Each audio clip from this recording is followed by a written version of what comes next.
paveldo bendruomenė, įvardinta Kauno Veršva, susirinko į eilinę Jonušo Radvilo kelių apžvalginę ekskursiją Kėdainiuose. Ir čia mes norime susipažinti su Jonušo Radvilo muziejumi, taip pat norime susipažinti su jo mauzoliejumi, taip pat norime pamatyti gražų Kėdainių miestą ir susipažinti su pačiu kraštotyros muziejumi Kėdainių. Ir mes turime čia vadovę, ponę Reginą, štai mūsų jau laukė. Taip, tai labai smagu jūs pasveikinti nuostabiam Kėdainių mieste. Mūsų miestas labai senas, mena 14 amžių, būtent 1372 metais iš nedidelės gyvenvietės, kuri buvo įsikūrusi prie Nevėžio upės, išaugo gražus Kėdainių miestas. Jis suklestėjo ir 17 amžiuje mūsų miestas pergyveno jau vadinamąjį aukso amžių, kuomet Kėdainiai buvo treti po Vilniaus ir Kauno. Tai šiandieną mes nostalgiškai prisimenam šitą laiką, bet dėka kunigaikščių Radvilų, kurie ilgus metus valdė Kėdainius, mūsų miestas išliko ir išlaikė savitą grožį, visą viduramžių miesto įvaizdį, renesansinio beje miesto įvaizdį, tą, ką jūs šiandieną čia ir pamatysite. Mūsų ekskursija apims senamiestį, tai yra dabar mes esam Didžiojoje rinkos aikštė prie svarbiausio pastato Kėdainių miesto rotušės. Tada mes eisime į būtent žydų rinką, senąją rinką. Tada eisime į evangelikų reformatų bažnyčią, kur yra Radvilų mauzoliejus. Tuomet užsuksime į Škotų pirklių ar netų namą, geriausiai išsilaikiusi 17 amžiaus viduramžišką namą. Tuomet užeisime į Kėdainių krašto muziejų, kur jūs pamatysite daugybę naujų ekspozicijų, interaktyvių ir susipažinsite vėlgi kitaip su Kėdainių miesto gyventojais, kurie gyveno čia 17 amžiuje. Tai tokia trumpa apžvalginė įžanga apie tai, ką mes čia šiandieną veiksime.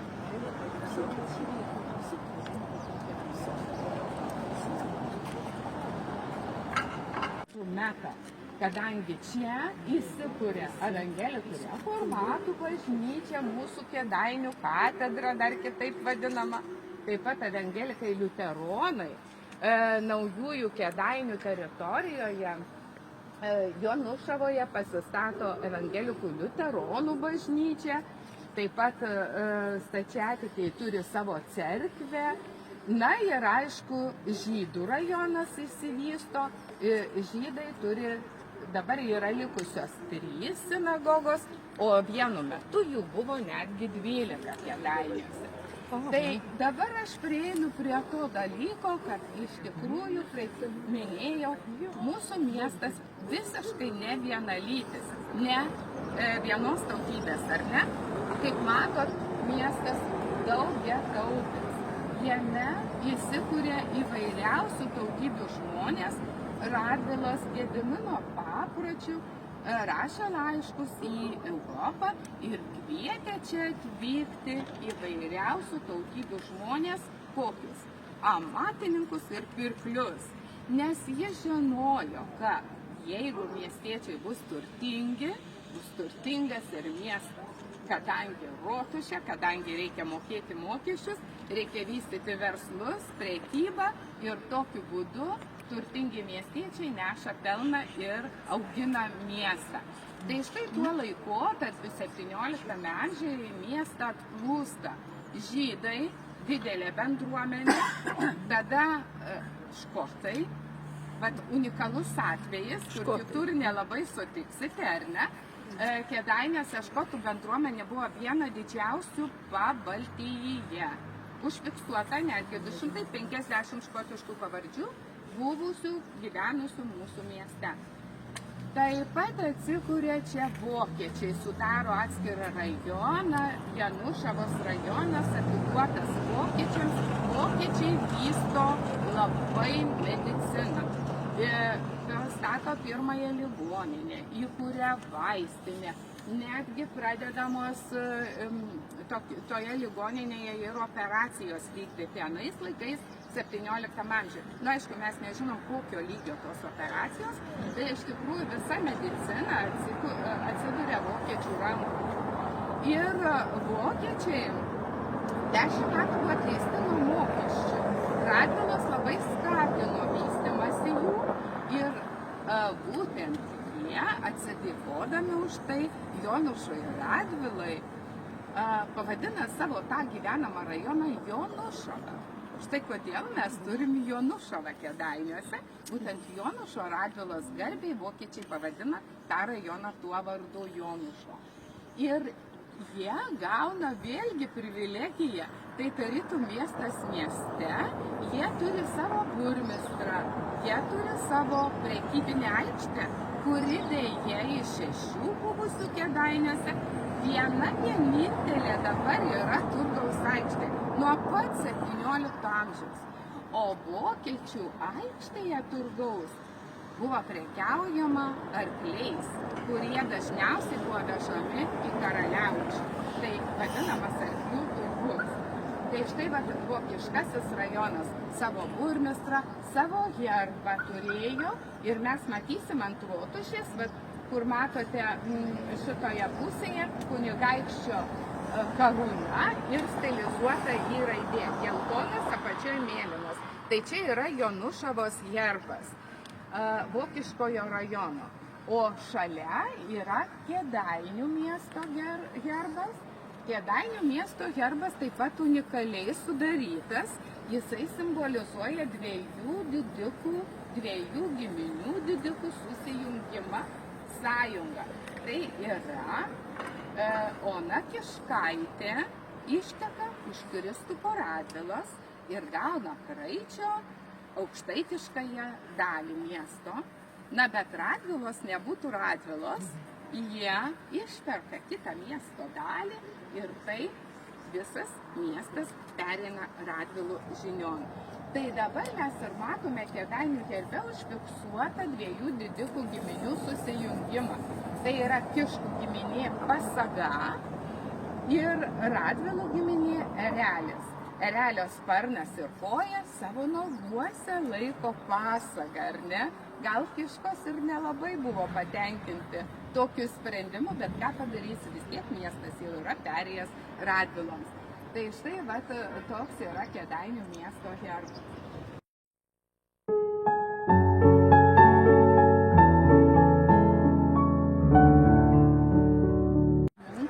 Jonušai Radvilai ir kadangi Jonušas Radvila buvo Lietuvos didysis etmonas, vadovavo kariams ir štai visa kariuomenė tuo laikotarpiu buvo jo rankose ir praktiškai tuo laiku Lietuvos iždas buvo Radvilos rankose. Dėl to autorius pavaizduoja jį sėdintį ant iždo skrynios ir kariai po ranka. O čia tos dvi rankos simbolizuoja Kėdainių sutartį su švedais. Būtent taip, 1655 metai pasirašyta sutartis su švedais delegarčių. Kada mirė? 655 metais jisai mirė, bet ne po mirties, nes negalėjo miręs pasirašyta sutarties. Tai buvo iki mirties pasirašyta ir šita sutartis jam atnešė labai didelę nesėkmę, kadangi sukilo Lenkai, pavadino jį išdaviku Zdraica ir apsuptoje Lenkijos teritorijoje Tikocino pilyje Jonušas Radvila buvo sužeistas į galvą ir tada metėsi karštinę ir jis ten mirė.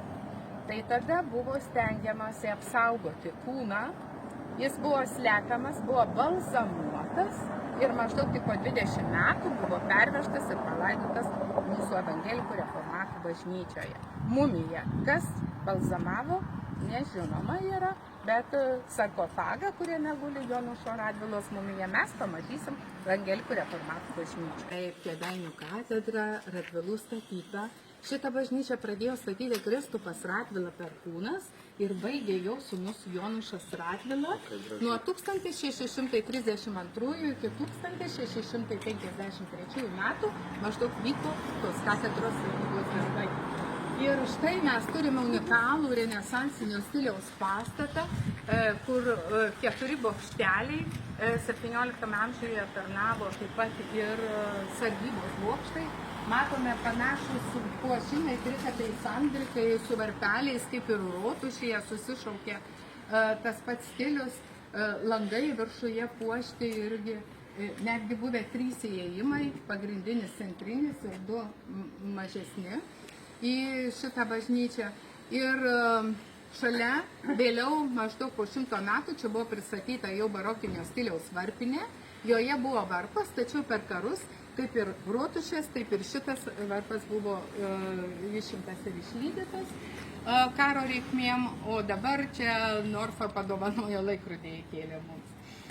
Nematome žmogaus atvaizdų, niekur nematome paveikslų, nėra jokių šventųjų, kadangi jie šventųjų nepripažįsta.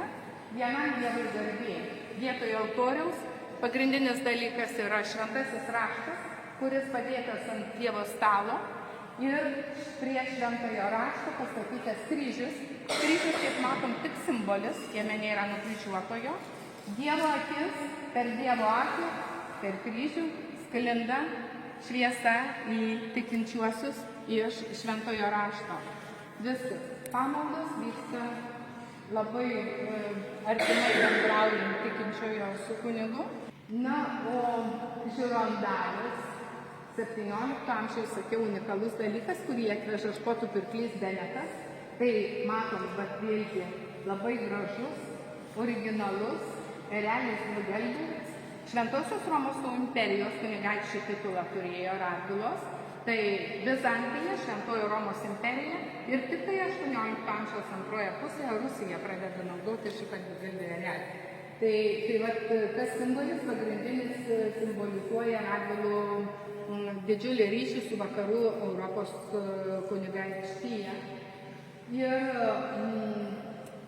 viduryje tas bumbulas irgi labai įdomiai restauruojant atrasta buvo, kad ochros spalva, ten degdavo aliejinė lemputė, o dabar 4 valandą maždaug, kada čia pro šitą kampą krinta saulės spinduliukas ant to bumbulo, tada atrodo, kad jis užsidega, nes viduje oranžinė spalva ir nepaprastai gražiai atrodo šitas šviestuvas.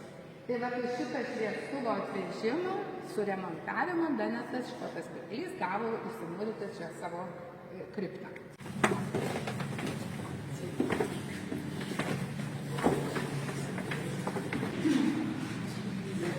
Na štai, mes nusileidome į mauzoliejų Radvilų, kur ilsisi 2 suaugę žmonės ir 4 vaikeliai.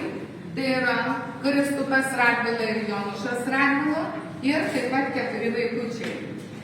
Pirmas sarkofagas, kuriame ilsisi Kristupas Radvila Perkūnas, didysis Lietuvos kariuomenės vadas, didysis etmonas, kariavęs daugiausia su rusais, netgi tekę jam susidurti su pačiu Ivanu Rūsčiuoju, nugalėjęs didžiulę rusų kariuomenę prie Ūlos, apibrėžęs Biržų kunigaikštystės ribas, pastatęs garsiąją Biržų pilį, kuris stovi po šiai dienai.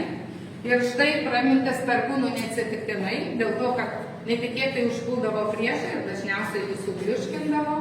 Tai štai Perkūno pavardę gavęs, pravardėm. Visas sarkofagas yra gamintas 17 amžiuje. Alavas ir švinas pagrindinė sarkofagų medžiaga. Sarkofagas tai yra puošnus karstų įdėklas. Jų viduje kiekvieno yra mediniai karstai, kuriuose ilsisi Radvilų palaikai.